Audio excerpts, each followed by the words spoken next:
নমস্কার, অনা লাইফস্টাইলের অন্যতম একটি ব্লগে সকলকে স্বাগত জানাই। আজকে না রবিবারে সকাল সকাল ঘরে চলে এসেছে ইলিশ মাছ, সাথে এসেছে চিংড়ি মাছও। আমি এগুলোকে না ভালো করে ধুয়ে নিয়েছি, বেছেও নিয়েছি, আর এগুলোর মধ্যে এখন হলুদ আর লবণ দিয়ে ম্যারিনেট করে রাখবো। ইলিশ আসলেই আমার একটা কথাই মনে পড়ে, সেটা হচ্ছে ইলিশ ভাপা। এই ইলিশটার মধ্যে না ডিম রয়েছে, আর ইলিশগুলো বেশ বড় বড়, তাই ভাবলাম ভাপাই বানিয়ে ফেলি। তো চলুন দেরি না করে রান্নাটা চটপট সেরে নিই।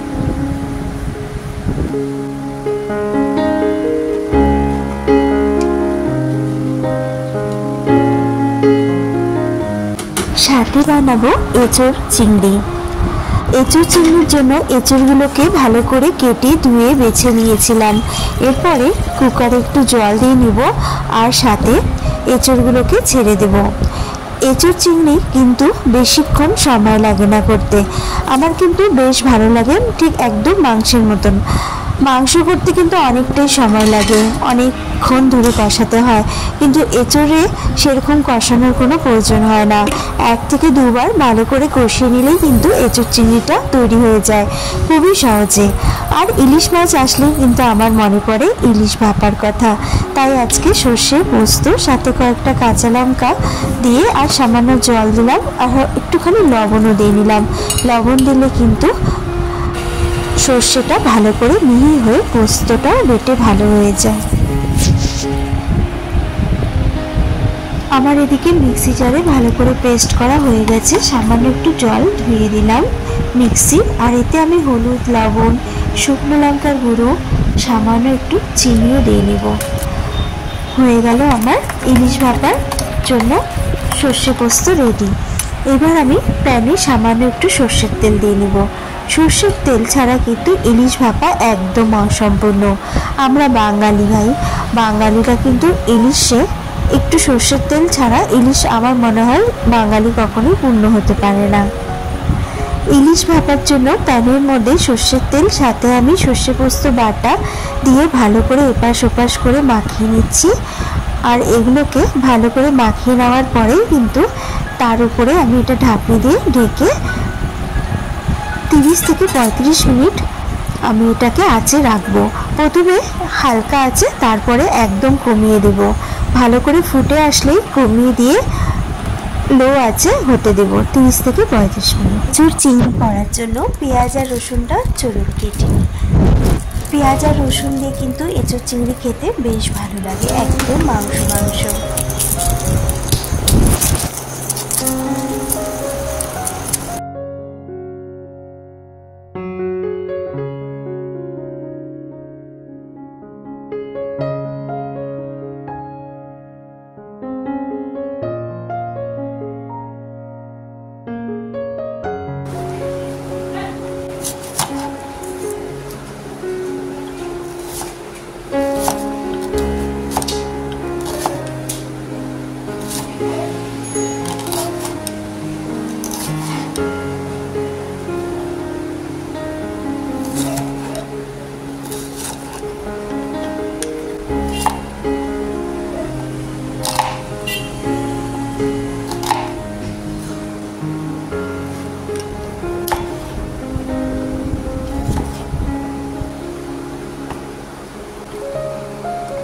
আমি মিক্সিতে টমেটো, কাঁচা লঙ্কাটাকে আলাদা করে পেস্ট করে নেব। আলাদা করে পেস্ট করলে যেটা হয় সেটা হচ্ছে যে আমরা যখন যে কোনো রান্না করি তখন সে রান্নার কালারটা যদি একটু লাল টুকটুকে হয়, খেতে কিন্তু বেশ ভালো লাগে। তাই লাল টুকটুকে করার জন্য আমি না টমেটো ব্যবহার করে থাকি বেশিরভাগ সময়। আর তারপরে আমি আলাদা করে রসুন আর পেঁয়াজটা বেটে নেব।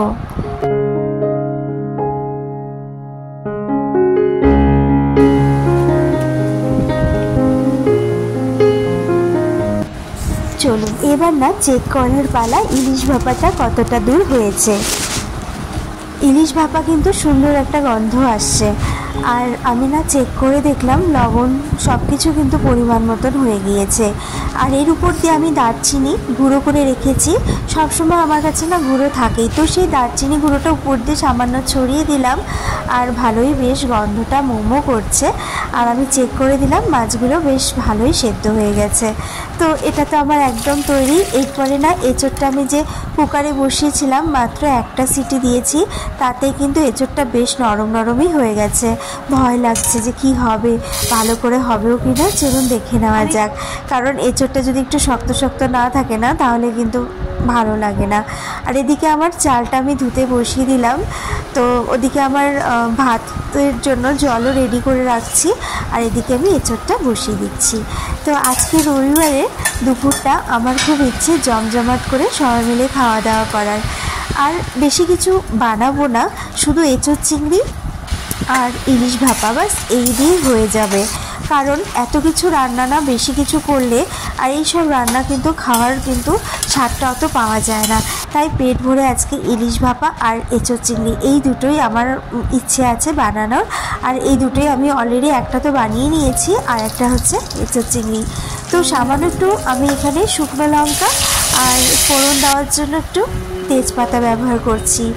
আর তা প্রথমেই কিন্তু আমি টমেটোটা ভালো করে কষিয়ে নিয়েছি, তারপরে আমি এদিকে পেঁয়াজ আর রসুন বাটাটা দিয়ে হলুদ লবণ জিরে গুঁড়ি সামান্য একটু শুকনো লঙ্কা ঝাল আনার জন্য দিলাম, দিয়ে ভালো করে কষিয়ে নেব। একটু চিনি না দিলে কিন্তু আমাদের বাঙালিদের স্বাদ আসে না খাবারে। আমরা সবসময় সব কিছু রান্নাতে একটু চিনি ব্যবহার করি, শুধু আমার মনে হয় ডাল ছাড়া। কি ঠিক বলেছি না? দেখুন আমার কিন্তু রান্না আপনাদের সাথে গল্প করতে করতে প্রায় কমপ্লিট হয়ে এসেছে। এঁচোড় চিংড়িটা হলেই আমার রান্নাটা প্রায় সম্পূর্ণ হয়ে যাবে। চলুন এবার না একটু স্যালাড কেটে নেওয়া যাক। খাওয়ারের পরে কিন্তু স্যালাড খেতে বেশ ভালো লাগে, যেহেতু গরম বেশ। ভাই গরমের দিনে দুপুরবেলা খাওয়ারের পরে কিন্তু স্যালাড কিন্তু অবশ্যই খাবেন। এতে আমাদের শরীরটা কিন্তু এক্সট্রা যে আমাদের হাইড্রেশনের প্রয়োজন হয় সেটা কিন্তু এই স্যালাড থেকেই জোগাড় হয়ে যায়। রিচ খেলে তো কথাই নেই, স্যালাড অবশ্যই মাস্ট ইম্পর্টেন্ট যে কোনো রিচ খাবারের সাথে, তাহলে ব্যালেন্সটা কিন্তু বেশ ভালো হয়ে যায়। সাথে কিন্তু একটু লেবু নিতে কখনোই ভুলবেন না। আমি আজকে না গন্ধরাজ লেবু নিব, আর এই গন্ধরাজ লেবুটা কিন্তু সেরকম গন্ধ নেই, কিন্তু রস মোটামুটি ভালোই ছিল। তো আজকে দুপুরের লাঞ্চটা কিন্তু ভালো জমে যাবে। তো চলুন।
আমার রান্না তো প্রায় কমপ্লিট হয়ে গিয়েছে, এবার আমি স্নান করতে চলে যাব।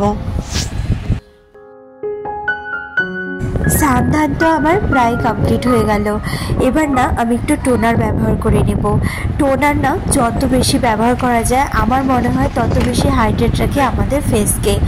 আমি এমন একটি হাউসওয়াইফ যে নিজের সাথে সাথে নিজের বাচ্চা এবং নিজের ঘরের সুন্দর করে সাজিয়ে গুছিয়ে এবং নিজেকেও সুন্দর করে সাজিয়ে গুছিয়ে রাখতে আমি বেশ পছন্দ করি। আর আমি না সবসময় চুলটাকে এইভাবেই হেয়ারস্টাইলটা করি, তাই যখনই স্নান টান করে নিই, স্নান করার পরেই ভেজা চুলটাকে এইভাবে পাফ করে নিই। যারা আমার মতন পাফ করতে পছন্দ করেন তারা কিন্তু ভেজা চুলেই পাফটা করে রাখবেন, তাহলে পরে অটোমেটিকলি পাফ হয়ে যায়। আর আমি না স্নান করার পরে সব কিছু যখন আমার ফেসে লাগানো হয়ে যায়, সানস্ক্রিন কিন্তু অবশ্যই ইউজ করি। সানস্ক্রিন ছাড়া কিন্তু রান্নাঘরে একদম প্রবেশ করবেন না, এতে কিন্তু পিগমেন্টেশন আর সময়ের আগে দাগ ছোপ হয়ে যাবে। আর লিপ বাম কিন্তু অবশ্যই ব্যবহার করবেন। আমি এখানে মামা আর্থের লিপ বাম ব্যবহার করছি। বাইরের ওয়েদারটা কিন্তু আজকে বেশ সুন্দর। তো চলুন এবারে খাওয়া দাওয়া করা যাক। এতক্ষণ ধরে এত কিছু রান্না করেছি, ইলিশ ভাপা, এঁচোড় চিংড়ি। তো এখন খাওয়া দাওয়া করে নিয়ে দেখা যাক যে রান্নাগুলো কেমন হয়েছিল। আমি এখানে সব কিছু বেড়ে নিচ্ছি। ইলিশ ভাপাটা কিন্তু বেশ সুন্দর গন্ধ বেরোচ্ছে। এইবার খাওয়া দাওয়া করেই বোঝা যাবে যে কতটা ভালো হয়েছে, তারপরে আপনাদেরকে রিভিউ দিতে পারবো। তো চলুন খাওয়া দাওয়াটা সেরে আপনাদের সাথে আবার দেখা করছি।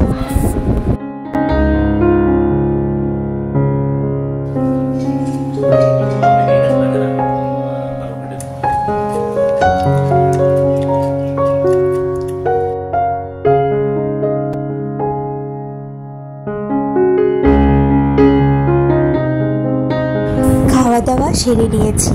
আমি আর আমার বরমশাই বসে গিয়েছি আনারস খেতে, আর সেটাই গল্প করছিলাম যে রান্নাগুলো কিন্তু ভালোই হয়েছে। নিজের প্রশংসা নিজে করতে কিন্তু ভালো লাগে না, কিন্তু আমি আমার বরমশাইকে জিজ্ঞেস করছিলাম কেমন হয়েছিল। বাইরের ওয়েদারটা চলুন আপনাদেরকে একটু ঘুরে দেখাই।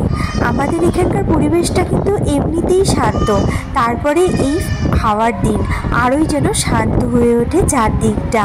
সুন্দর কিন্তু হাওয়া চলছে। এই হাওয়ার ওয়েদারে খাওয়া দাওয়ার পরে কিন্তু একটু ভাত ঘুম না দিলেই না, তাই একটু ঘুমিয়ে নেব। আকাশটা কিন্তু বেশ পরিষ্কার, তবু মনে হচ্ছে যে বৃষ্টি মনে হয় হতে পারে, যেহেতু মেঘলা মেঘলা হয়ে আসছে। চলুন আজকে তাহলে এখানেই শেষ করি। ভালো থাকবেন, সুস্থ থাকবেন।